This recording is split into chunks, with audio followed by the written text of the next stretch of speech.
I gave him my kidney. A month later, he left me for another woman. That's how the story ends. But let me tell you how it began. This story was told to me by an old friend. A quiet, soft-spoken nurse named Carla Dawson, who lived through the kind of betrayal most of us only hear about in whispered warnings. It happened to her, back in the spring of 1958, in a small Missouri town that smelled of lilacs, cigarettes, and old secrets. Ethan Blake was the kind of man people noticed. Tall, golden-haired, with that firm-jawed smile you only saw in war posters and Lucky Strike ads. He owned Blake's Auto, right at the corner of Main and Elm, where he sold Pontiacs to housewives and Buicks to big shots. And every time Carla walked in with his lunch, men nodded, women smiled, and Ethan would kiss her on the cheek like she was porcelain. They had been married 5 years.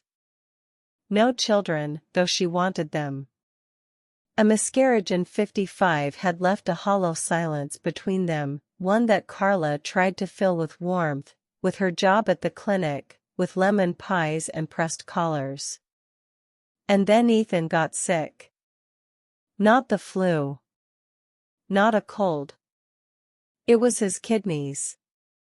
First came the weight loss. Then the yellow in his eyes. Then the whispering from Dr. Lucero, who looked like he hadn't slept in days. They're failing, Carla. Fast. He needed a transplant. In 1958, that was still something whispered about. Dangerous. Rare. Experimental, even. But there was a match. A miracle, some said. It was Carla. She never hesitated. Not once. You'd really do that for me? Ethan had said, lying in his hospital bed with his voice thinner than she'd ever heard it. Carla just smiled, brushing his hair back. I'm your wife, aren't I? It took 2 weeks of tests, paperwork, meetings. Her mother, Marjorie, screamed herself hoarse trying to stop her. You don't give part of yourself to a man who doesn't even look you in the eye anymore, Carla. But Carla didn't listen. She didn't want to believe what she'd already started to feel. Ethan had grown distant. Cold. There were nights he didn't come home. Phone calls he took in the garage. But she told herself he was just scared. Sick. Dying. So she signed the papers. And she went under the knife. The surgery was a success. The newspapers even ran a small story, local nurse saves husband's life through rare kidney transplant. There was a black and white photo of them both in hospital beds, holding hands across the gap. Ethan smiled. But not at her. Not really. The first week after discharge, Carla was still recovering. She couldn't lift anything heavier than a book. Her stitches pulled when she laughed. So Ethan took care of her, or rather, he said he would. He left most mornings before she was even awake. Claimed he was back at the dealership. But something in his tone, in his shirts that smelled of perfume she didn't wear, made her stomach twist more than her incision ever could. And then, exactly 33 days after she gave him her kidney, Carla walked into Blake's Auto unannounced. She was supposed to be resting. But the silence in their home had become unbearable. The dealership bell jingled. A young woman at the desk looked up, dark curls, cherry lipstick, pencil skirt too tight for the Lord's approval. Can I help you? Carla felt her knees go loose. The girl didn't even blink. Oh, you must be Carla, she said, sweet as cyanide. Ethan said you might stop by. The next hour moved in slow motion. Carla waited. Ethan came out of his office with that same boyish grin he used to reserve for her. But now it was aimed at Sophie Lane. A 24-year-old part-time receptionist with red nails and a fresh laugh. "I meant to tell you," Ethan said later, back at home. He didn't apologize. He didn't even look ashamed. "We're in love." Carla sat very still. "You mean, after everything?" "After I gave you, she couldn't finish." He shrugged. "I didn't ask you to do it." She couldn't breathe. The room spun. Her stitches burned. "You were dying," she whispered. "And now I'm not," he said. "I get to live. I want to live happy." For the next 3 weeks, Carla lived like a ghost. She went to work. She smiled at patients. She walked home alone. Ethan stayed with Sophie now. She saw them once at the diner. His arm around her waist. Her laughter echoing off the glass. One night, Carla stared at the small scar below her ribs. A piece of her was gone. Inside his body. Keeping him alive. And he had given her nothing in return but silence. Her mother, Marjorie, moved in to help. "You want to know what I think," the older woman said one night, slamming down a tray of chicken casserole. "I think God gave you more than a kidney to give. He gave you a spine. Use it." Carla looked up. "What do you mean?" "I mean fight. I mean don't just lie here bleeding for a man who left you the moment he got his strength back." Carla had never been one to fight. But maybe it was time. She hired a lawyer. Started filing for divorce. Ethan didn't protest. Why would he? He had Sophie now. But then, something unexpected happened. Dr. Lucero called. "I need to see you. Urgently." In the quiet office of the hospital, the doctor looked pale. Sweaty. "Carla, it's about Ethan. His body is rejecting the kidney." She blinked. "But, how?" "It's been over a month. His immune system, something's changed. He's not taking his medication properly. He missed multiple checkups."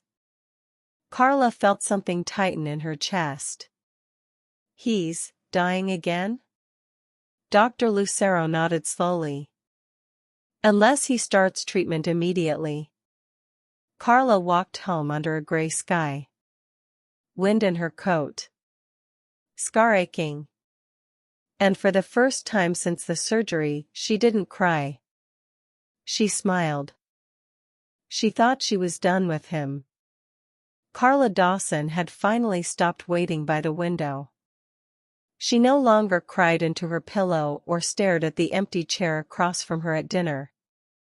She woke up at 6, brewed coffee for herself and her mother, put on her crisp nurse uniform, and walked into the world like a woman reborn. But one evening, just as the sun was bleeding into the Missouri sky, there was a knock at the door. 3 fast, nervous taps. She opened it. Ethan Blake was standing there. But this wasn't the man she remembered. He looked like a ghost, pale, hollow-eyed, shivering despite the spring breeze. His hands trembled. His once polished shoes were scuffed, and his collar hung loose. "Carla," he rasped. "Please. Don't slam the door." She didn't. They sat in silence in the living room, him hunched over a glass of water, her upright on the armchair like a statue carved from granite. I'm in rejection," he finally said, his voice thin and full of something that sounded almost like shame. "I know," she replied evenly. He blinked, surprised. She didn't elaborate. I've been missing meds. Sophie left when she found out. Said she didn't sign up for a dying man. And the bills, he sighed, rubbing his temples. I can't afford the meds or the treatments.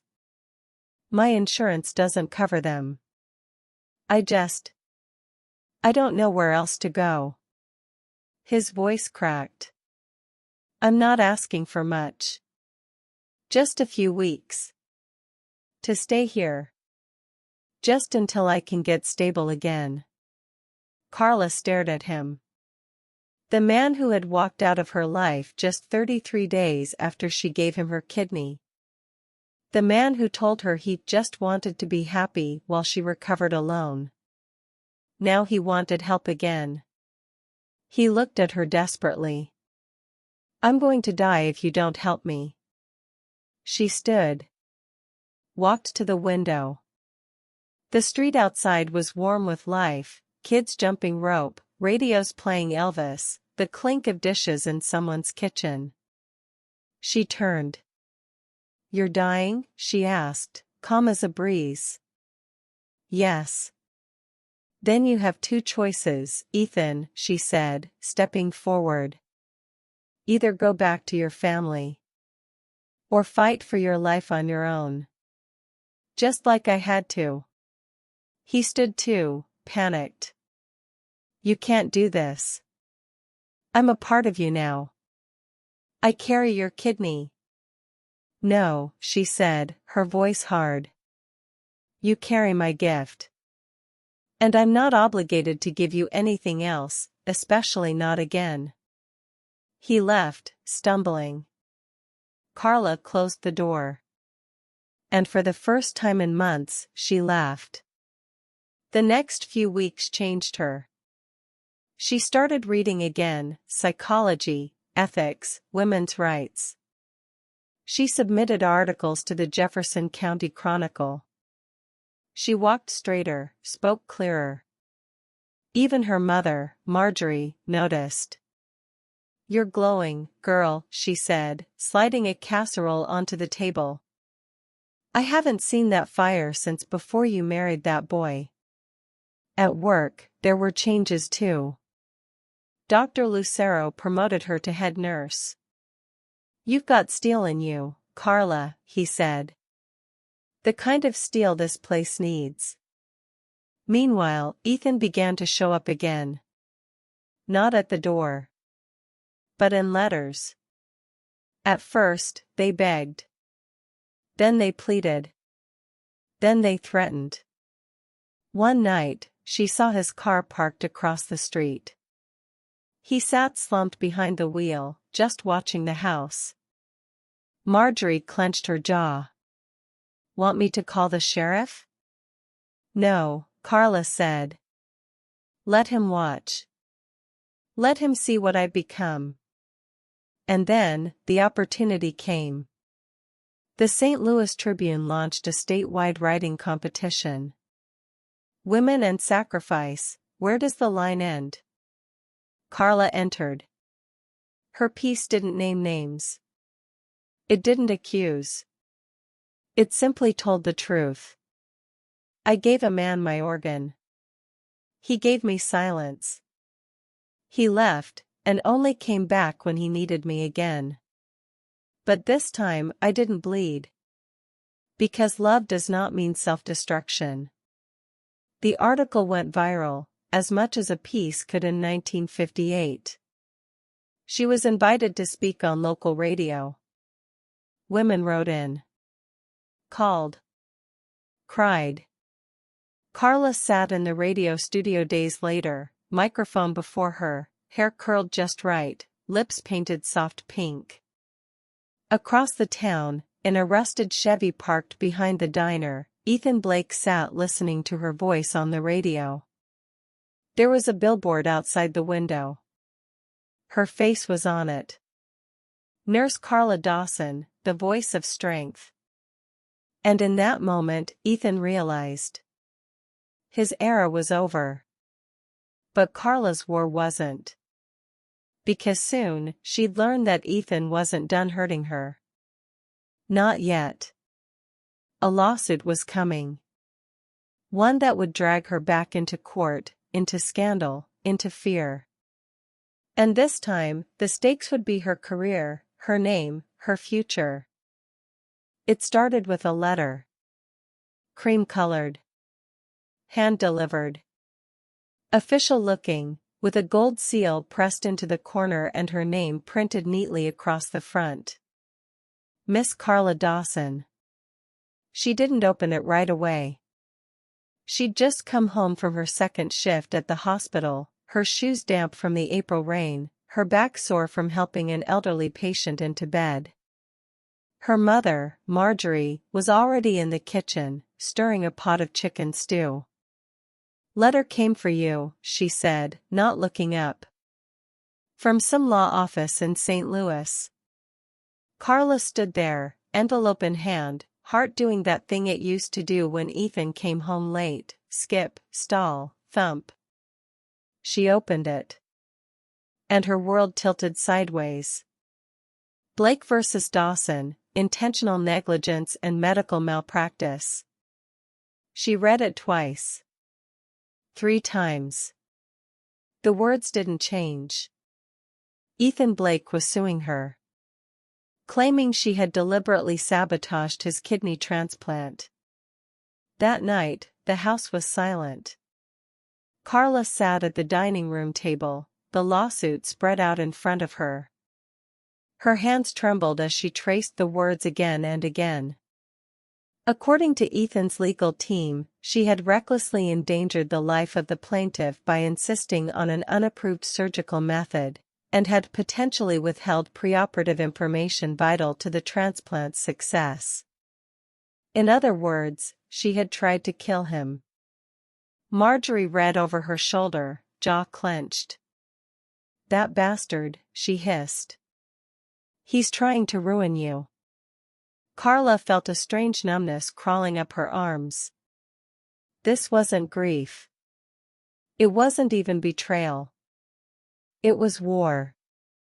The next morning, Carla sat in the wood-paneled office of Margaret Ellison, one of the only female attorneys in the entire county. The woman wore a navy skirt suit, short curls pinned with precision, and eyes that had clearly cut through more than one smug man in her time. "Carla," she said, folding her hands over the desk. "This is a political play. Your ex-husband is out of money, out of options, and needs a villain to stay alive, and out of shame. He's trying to make me look like some vengeful woman who botched her husband's surgery," Carla whispered. Margaret nodded. "It's disgusting. And it might just work." The papers painted Carla as a bitter, jilted nurse who took revenge through medicine. Ethan claimed she had manipulated hospital staff to approve a risky transplant when other donors were still being tested. He said she insisted on being the one to donate, and then failed to follow proper recovery protocols. And worst of all, he submitted a signed medical clearance form allegedly from Dr. Lucero, stating Carla had been flagged for autoimmune incompatibility prior to the transplant. The problem? It was a forgery. Carla confronted Dr. Lucero at once. "Did you ever sign this?" she asked, slapping the copy on his desk. He looked pale. Shocked. Furious. "Absolutely not. I never wrote this. I told Ethan there were no complications. If that signature's there, he forged it." Carla swallowed hard. "Can you testify?" He hesitated. I work for a hospital that receives donations from men like Ethan. His dealership sponsors half the events in this town. I can't." "You have to. He's trying to destroy me." The doctor looked away. "I'll see what I can do." The days leading up to the trial felt like walking through a swamp. Gossip ran wild. Church ladies whispered behind him books. Nurses glanced sideways in the break room. Someone even threw a rock through Carla's window with a note. Witch in scrubs. Margaret prepared her for everything. You'll be called emotional. Vindictive. They'll say a woman shouldn't have operated on her own husband. That it was personal. Unprofessional. But it wasn't, Carla said. I saved his life. I know, Margaret said. But truth doesn't always win in court. Especially not when you're a woman in 1958. The courtroom was packed. Creaking pews. Cigar breath. Men in hats. The judge, a silver-haired man with tired eyes, called the trial to order. Ethan sat at the plaintiff's table, thin and pale, wearing a gray suit a little too big for him now. Sophie wasn't beside him. She was long gone. Instead, he had a smug young lawyer with slicked-back hair and a mouth made for lying. Carla sat still as stone. The first day was brutal. The prosecution called a medical expert from Kansas City who claimed the transplant was highly irregular and medically ill-advised. They painted Carla as a desperate woman, clinging to a loveless marriage, using her profession to hold on to a man who had moved on. Then Ethan took the stand. His voice cracked as he spoke. He talked about the shock of discovering the kidney was failing. The betrayal he felt. The suspicion he had that Carla had rushed the process on purpose. I begged her to wait, he said. But she insisted. Said she couldn't live without me. She manipulated everyone. Carla's fists clenched in her lap. That wasn't what happened. That wasn't anything like what happened. Then it was Carla's turn. Margaret walked her to the stand. Carla's heels clicked softly on the wood floor. She sat. Took a breath. And spoke the truth. I gave him my kidney because I loved him, she said, voice steady. I didn't rush the process. I followed every medical protocol. I did what any wife would do, I tried to save him. She held up the forged document. And this signature, is not real. Dr. Lucero never signed this. The judge raised an eyebrow. Can Dr. Lucero confirm that? The courtroom held its breath. A long pause. Then the back doors creaked open. Dr. Lucero walked in. In his white coat. His stethoscope still draped around his neck. His face pale, but determined. He took the stand. And destroyed Ethan's case. This document is fraudulent, the doctor said clearly. I never signed it. And I can confirm Miss Dawson's compatibility was medically sound. She saved her husband's life. What he's doing now is disgraceful. Gasps echoed. Ethan shrank in his seat. The judge called for recess. That night, Margaret and Carla sat on the courthouse steps under the orange glow of a street lamp. You were incredible today, Margaret said. Carla didn't smile. I don't want to win just because he's a liar, she said. I want to win because I am finally free. You will. The next morning, the case was dismissed. Not only did Carla walk out of court exonerated, but the judge recommended Ethan Blake be investigated for fraud and perjury. But it wasn't over. Because 2 days later, Carla got another letter. Not from a court. Not from Ethan. From the hospital board. They were deeply concerned about the publicity. Her position would be under review. Effective immediately. Carla sat on her porch, the wind blowing her hair, the letter trembling in her hands. And she realized the damage Ethan had done wasn't just legal. It was reputational. In 1958, a woman with a scandal was a woman without a future. Unless she created her own. Carla sat on the porch swing in her robe, the morning paper still folded in her lap. The letter from the hospital board was crumpled beside her, polite on the surface, but cruel beneath. Given the recent publicity and legal entanglements, the board has voted to suspend your duties until further review. They didn't fire her. But they didn't defend her either. In the eyes of this small Missouri town, she wasn't just a nurse anymore. She was a scandal. A whisper. A woman who had gone to court with her ex-husband and walked away too proud, too strong, too unapologetic. And in 1958, that made her dangerous. Marjorie was furious.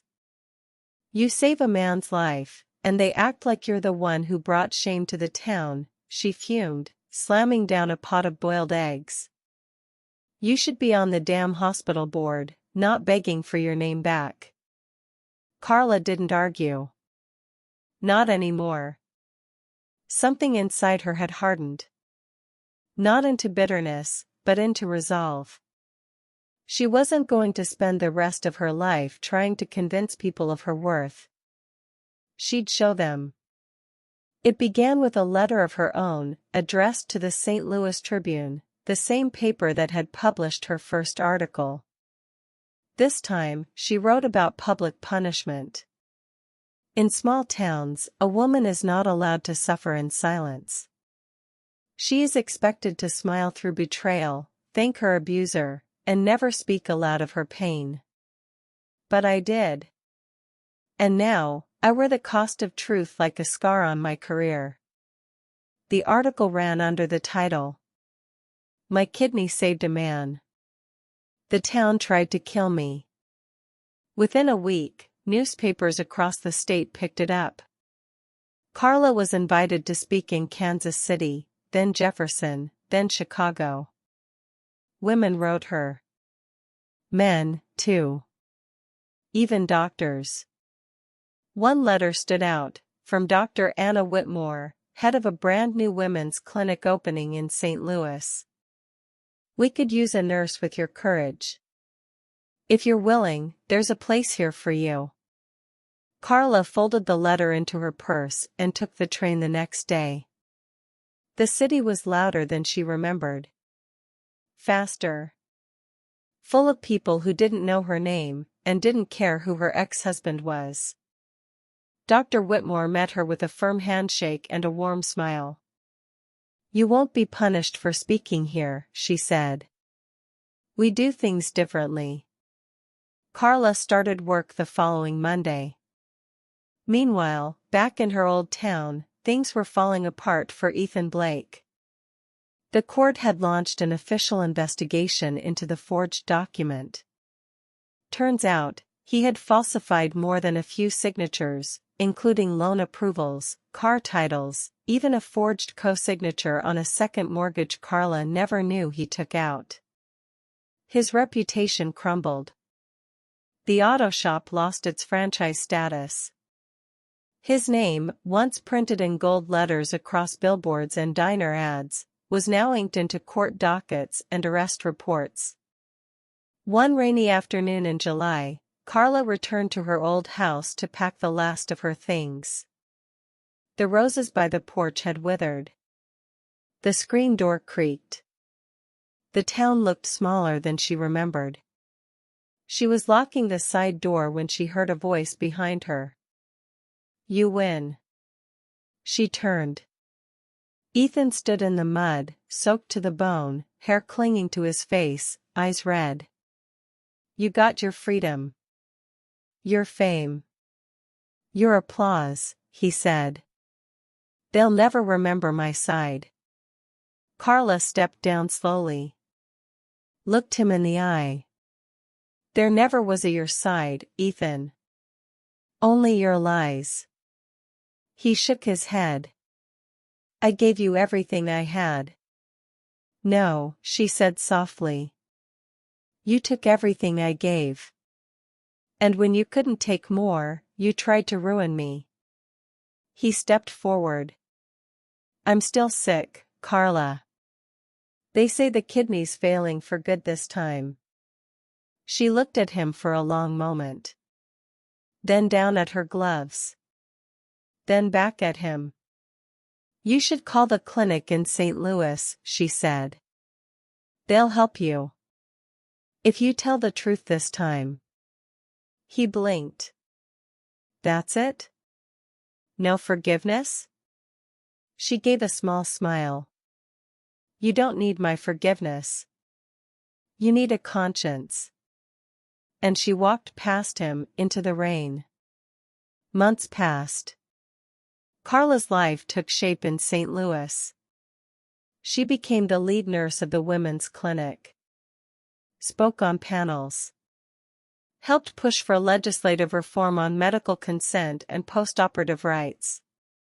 But one day, in the middle of October, she received a phone call from Marjorie.